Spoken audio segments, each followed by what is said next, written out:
Today we are going to talk about how to lose weight when you have diabetes. I see a lot of diabetic patients and I get this question every day. How am I going to lose weight because of diabetes? Am I stuck with this weight gain? No. Tune in. I'm gonna give you all the secrets. Okay, so number one question. Why do you gain weight when you have diabetes? Well, that is very, very common. Number one, when you're insulin resistant, if you have type 2 diabetes and you're insulin resistant, it is so freaking easy to gain weight. So I never blame my patients. Look, it is not you. It is sometimes the body you came in, the genetics, a lot of environmental factors contribute to your weight gain. So, first of all, let's take the blame part away. Now, of course, we have to make sure that we concentrate on your diet and exercise, and that's not easy. And the medications play a huge role as well, but we'll talk about which medications that causes weight gain that you didn't know about, and then which medications that can actually cause tremendous weight loss that you have never heard of. So, let's go step by step. So, the lifestyle changes. We always preach patients, okay, go lose weight, eat better, blah, blah, blah, right? How many people change their behavior? Very little. I mean, it is hard, okay? Especially when you're a 40, 50-year-old, you have lived your life, and now somebody comes and tells you, oh, you gotta change everything. First of all, that's not realistic. We have to make sure that we set realistic expectations, and then that depends on every individual patient. And guess what? Even if I tell you right now, you feel super pumped up, you feel like super ready to go lose weight, you're gonna, in a day or two, you're gonna go into a party, somebody's gonna invite you somewhere, somebody's gonna put a plate in front of you, bam, everything is gone. So it is very important to feel accountable. So how do you feel accountable? You have to be monitored. Okay, so if a police is monitoring you everywhere, okay, how careful would you be with your behavior? I'm not saying that you're a criminal, but even when you're going, on a road which is 30 miles an hour, most people go 35. But if you know that the police is behind you, would you go 35? You'll probably stick with 30, right? So being monitored is extremely important. So that's why at Sugar MDs, we monitor you. We monitor your blood sugars. Every time you enter, it automatically comes to us. Everything you eat, if you want to log that in, it comes to us. So as long as you feel accountable, that is the key. So at sugarmds.com, we help you with that. Now, let's move on. What medications can actually help you lose weight? But before that, let's touch base. What are you on right now? Look at your medication list. If you're on a glipizide, glimepiride, glyburide, or any sort of insulin, you're not in a good position. You will probably continue to gain weight. No matter what you do, it is hard. And the moment you start going on a diet and you really force yourself, you may end up with a very severe low blood sugar. And you do not want that. When you have a low blood sugar, you feel like a truck passed right on top of you. So it's not a good feeling. So how do we tease that out? In my practice, I always try to get rid of these medications that causes weight gain and all the insulins. If I can get rid of insulin, I will, and I can. And there are a lot of ways to do that. It's just not easy in a primary care setting. That's why in my specialty practice at sugarmds.com, we always strive to get people off of medications that cause weight gain and all the insulins if possible. And that is possible. Most people think that once they go on an insulin, they're insulin dependent. No, that's a no. You never become insulin dependent unless you're type 1 diabetic, okay? So, let's go back to the medications you're on. So if you're on glipizide, glimepiride, we talked about the glyburide, or any insulin. It could be Tresiba, it could be Toujeo, Lantus, Levemir, Novolog, Humalog, Novolin, Humulin, you name it. So how do we get rid of these medications? Number one, of course, we're gonna work on your lifestyle changes and exercise, as that has a dramatic effect. Every time you make a change in your diet and every time you make a change in your exercise, that is like equal to one medication. Now, set that aside, what can we do for your current medications? Number one, there are a lot of medications in the market that can actually, that we can replace with. As a result, you suddenly stop gaining weight and immediately go into weight loss mode. So how does that happen?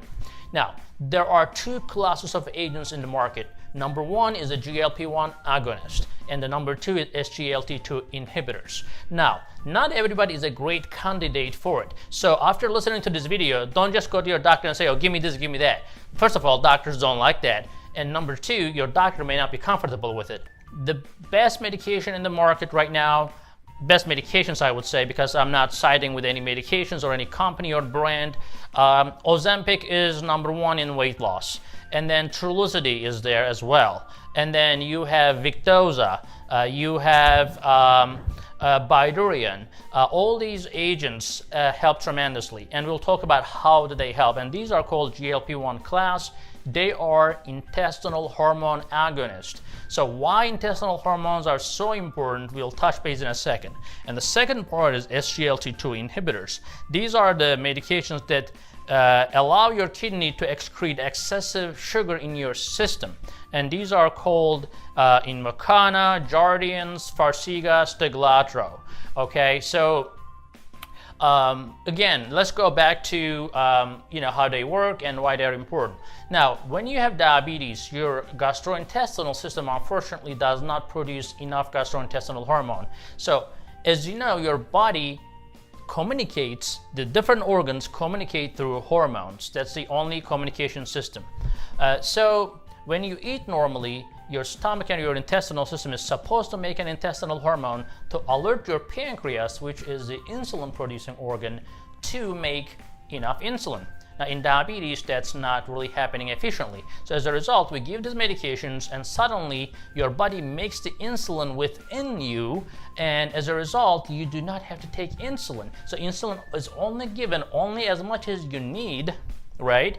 And that takes care of the blood sugar that comes with the food. Now, how do you really lose weight if your body is making insulin? I just told you that insulin causes weight gain, right? So here is the difference. When your body makes only enough insulin to take care of what you eat, then that's not a big problem. On the other hand, if you are taking insulin from outside, you are eating to compensate for the insulin that you have already taken. So you have to eat enough to avoid the low blood sugar because you are giving a predetermined amount of insulin and you're almost forced to eat. On the other hand, the human body, we don't always eat a big meal. We sometimes have a small lunch, sometimes a big lunch, and most of the time small dinner, but sometimes big dinner, whatever. And our body normally adjusts that insulin. And unfortunately, when you're on insulin, you're given a fixed amount of insulin, unless you're counting carbs, which most of the time it's hard to do, you end up getting too much insulin in your system, which causes weight gain. Now, the second good thing about these medications, they cut your appetite. So we have a lot of intestinal hormone receptors in our body, and some of them are in the hypothalamus, which is where the appetite center is. So when you take these medications, or even before, in the normal people, when we eat, that these hormones go to your brain, says there's food, okay, stop eating. Simple as that. Now, when that's not really working, we are replacing these intestinal hormones, so your body actually realizes that there is food. So when I typically start these medications, people basically, they just feel full by half the plate or half the hamburger or whatever, everything goes in half, and they feel full. Now, another good thing about these medications, that's the third good thing about these medications, is that it slows down your intestinal system. So normally you eat things and then it goes through right away. Now, but if it stays in your system, if it stays in your stomach, instead of 2 hours, it stays in your stomach for 6 hours. That means that for 6 hours you have a full stomach, and that means that you're not gonna feel hungry. So those are all the good things that causes weight loss. Again, these medications are Ozempic, Trulicity, Victoza, Bydureon. Byada was there, but this is too cumbersome, it's too old to use. But if you have to use Byada, we can use Byada as well. But again, the most popular ones nowadays are Ozempic and Trulicity. And they're once a week, and they do the wonders.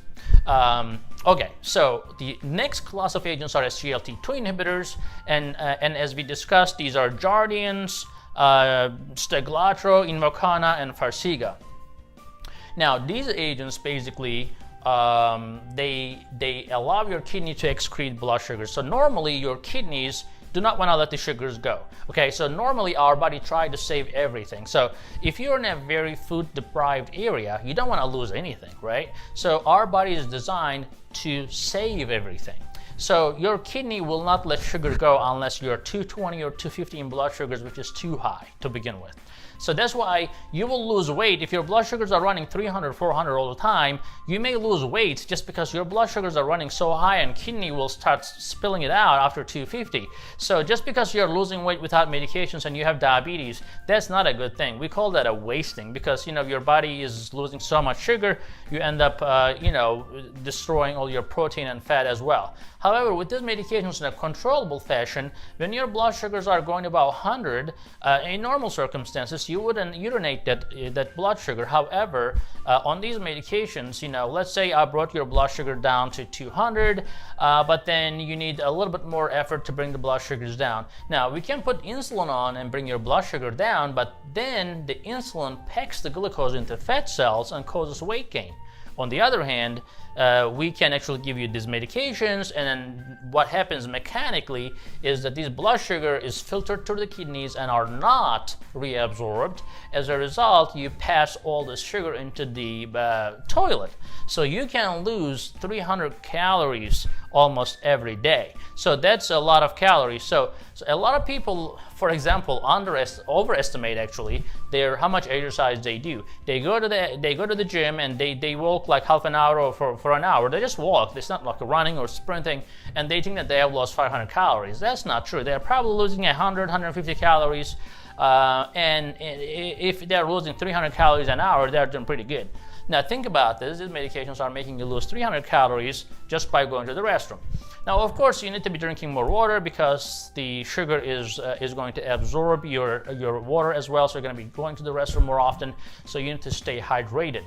These agents has been shown to reduce the heart failure and heart attacks as well. They also have been shown to reduce the progression of diabetic kidney disease. Okay, so these are the ways to lose weight. Diet and exercise is very important. Being accountable is very important. Have a wonderful day.